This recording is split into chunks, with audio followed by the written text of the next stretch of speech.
Hello, universe! Good day! In today's vlog, we will be having some interactive conversation about the novel that we have read for the past few months. But first, we will introduce ourselves. I am Noe Montano, in short, Noe. I am Mariza, Deanna, Nuñeza. You can call me Mars. And last but not the least, I am Cristine Raymundo, the prettiest of them all. Kidding! You can call me Tiny if you want. By the way, Cristine is not here with us because she is not feeling well. And we all know that health is important. I believe that prevention is better than cure. Hi everyone, my name is Cristine. So I am very sorry that I couldn't make it to be with you guys because I am not feeling well. So anyways, how are you guys? I heard that you three are fond of reading novels, am I right? Yes! Oh, really? What is your favorite novel? My fave novel is The Fault in Our Stars because I was fascinated by their love story. Despite that they suffered from their conditions, they still managed to give love to one another. They never give up on each other. Oh, how about you, Tiny?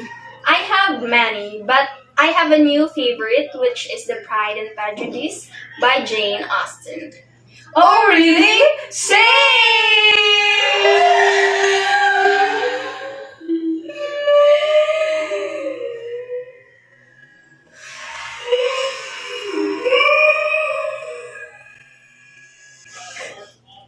Oh, have you read it? Of course we did!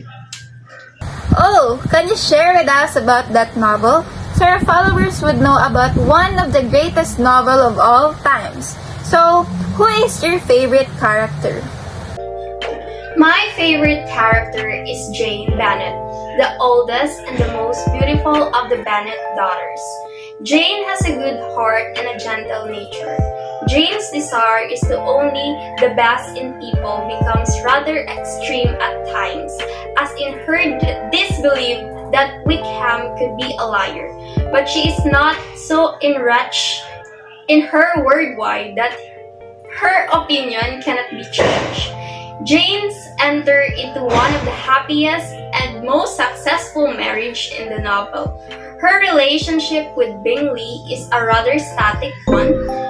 Just as she is constantly good and kind, her feeling and regards for Bingley never falter or change. So my favorite character is Charlotte Lucas, who was described as a sensible, intelligent woman and who was Elizabeth's intimate friend.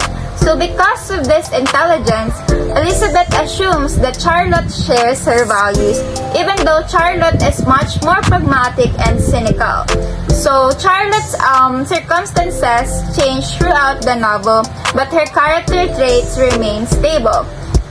She is a steadfast, sensible woman who knows what she wants and successfully secures an acceptable situation for herself. So that's Charlotte Lucas. Mine is Elizabeth Bennet. OMG, we have the same. I like her because her admirable qualities are numerous. She is lovely, clever, and in a novel defined by dialogue, she converses as brilliantly as anyone. Her honesty, virtue, and lively wit enable her to rise above the nonsense and bad behavior that pervade her class-bound and often spiteful society. Yes, and also Elizabeth Bennet has a sharp tongue and tendency to make hasty judgments and often lead her astray. Pride and Prejudice is essentially the story of how she and her true love, Darcy, overcome all obstacles, including their own personal failings to find romantic happiness. And also, Elizabeth must not only cope with a hopeless mother, a distant father, two badly behaved younger siblings, and several snobbish, antagonizing females. She must also overcome her own mistaken impressions of Darcy, which initially lead her to reject his proposals of marriage. Her charms are sufficient to keep him interested. Fortunately, while she navigates familiar and social turmoil, As she gradually comes to recognize the nobility of Darcy's character, she realizes the error of her initial prejudice against him. Since we all have the same favorite novel, we will be having a guessing game to know if you really know the story. Oh, guessing game. So what are we going to guess? It's simple. The game is called Guess the Theme. Are you guys ready? Yes! Let's start. I'm gonna show you a picture that interprets the theme of the novel. The first picture is Love! Pride and Prejudice contains one of the most cherished love stories in English literature. The courtship between Darcy and Elizabeth.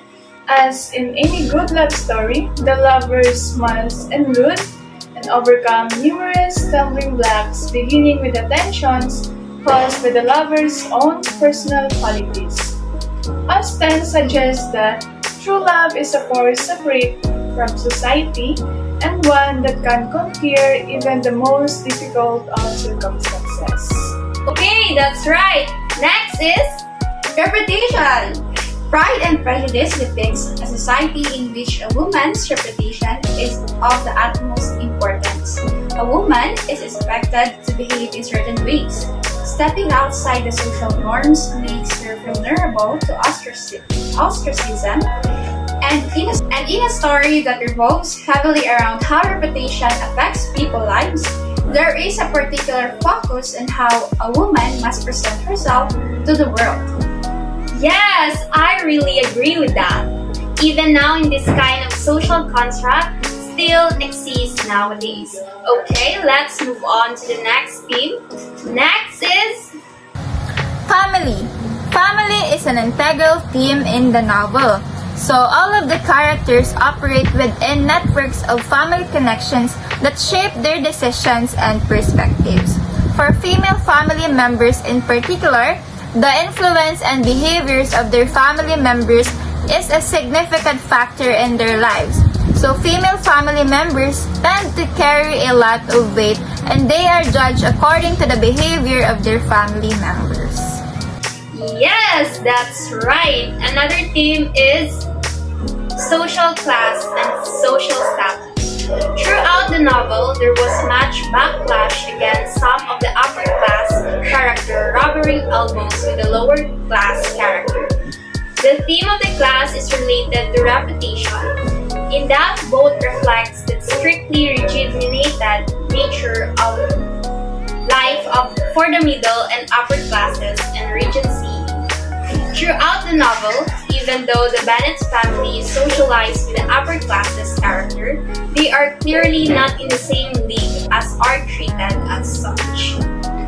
Yes, I agree that the lines between social and economic classes were very boldly drawn. Since we have already shared our opinions, thoughts, and understandings about the themes, I have now prepared some questions for you guys. This is just 3 simple questions and I am really sure that you guys can answer it. The first question is, what is entailment and what role does it play in the novel? Based on the evidence in the novel, entailment is a legal situation in which a property or estate automatically transfers to a predetermined heir regardless of how many children the property owner has. In the case of the Bennet family, their property will automatically be inherited by William Collins, not any of the Bennet daughters. This controversial reality is evoked many times by Mrs. Bennet and confirmed by her husband and children. And the situation provides the momentum for marrying off the 5 Bennet daughters to men of means since the family property can never become theirs. Yes, that is right, Marilyn. Next question is, how is the novel a critic of the social norms of this time? Austen showed that the people who have more money or a higher social status are not necessarily better persons. In fact, often they have a less integrity, less intelligence, and less ability to make the world a better place. For example, Caroline Bingley finds the Bennet sister boring and their mother intolerable, but she is the only trying to woo Mr. Darcy for himself. Austen uses her character to reveal a universal truth. Wealth and status do not make people good people. Yes, I agree with that because wealthy people think that they are powerful and it makes people bow down to them because of their money. Yes, that's right, and I also agree with that. The next question and the last question is, what role does prejudice play in the novel? The novel warns against trusting one's first impressions or prejudices. Elizabeth's first impression of Mr. Darcy is that he is arrogant and aloof, but in the end, she loves him deeply. Conversely, her first impression of Wickham is that he is charming and good-looking, but he turned out to be a liar and a cheat. The Bennet's first impression of Lady Catherine is admiration for her great wealth and status, but they eventually despise her and her updated attitudes. Over the course of the novel, several characters revise their prejudices as loathing turns to admiration and vice versa. I agree. We shouldn't also put our whole trust in someone because even the kindest person can betray us. Yeah! So, I guess we're done throwing questions and thoughts and opinion about our favorite novel. We have learned a lot from each other and I hope we will do this again soon. I hope you guys have learned a lot from us. You can also share your thoughts in our comment section. Once again, I am Cristine. I am Mariza. I am Kristen. And I am Nolene. And don't forget to subscribe and click the notification bell button for more updates. See you guys in our next video. Have a great day. Bye! Hello, universe! In today's vlog, we will be having some interactive conversation about the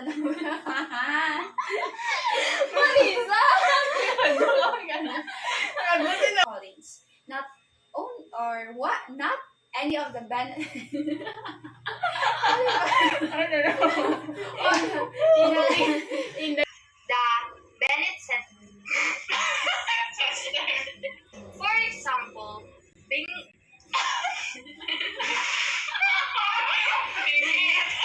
boring and their mother intolerable.